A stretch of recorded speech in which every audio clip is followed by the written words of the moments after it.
తదుపరి దధిమధు మిశ్రమితమైన పదార్థాన్ని పెరుగు తేనె కూడా ఆయన చేతిలో వేసి ఇది తీసుకోండి అనేసి, దానివల్ల శరీరము జీర్ణమై కాసేపు కూర్చోవడానికి ప్రశాంతంగా శరీరానికి స్వస్థత చేకూరుతుంది కాబట్టి అవి మధుపర్కం ఉండాలి. ఆ మధుపర్కాన్ని స్వామివారికి సమర్పించారు.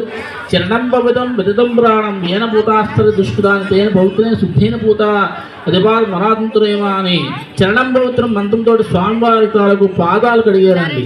ఏమిటి వీణ సామాన్యమైన పాదాల స్వామివారి దేవాది దేవుడు పురాణోక్తమైనటువంటి వాడు. ఆయన పాదాలు సామాన్యమైన పాదం కాదు, అది బ్రహ్మ కడిగినటువంటి పాదము, అది బలితల మోపిన పాదము, అది ఉత్తుంగ తంగలతోటి శివుడి జటాచూటం ఏంటి గంగ దూకుతూ ఉంటే బ్రహ్మగారి కమణంలో పట్టుకొని దాంతో మొట్టమొదటిగా విష్ణు పాదాల మీద గంగని స్వామివారికి సమర్పించారు. అలాంటి పాదము గంగ కడిగి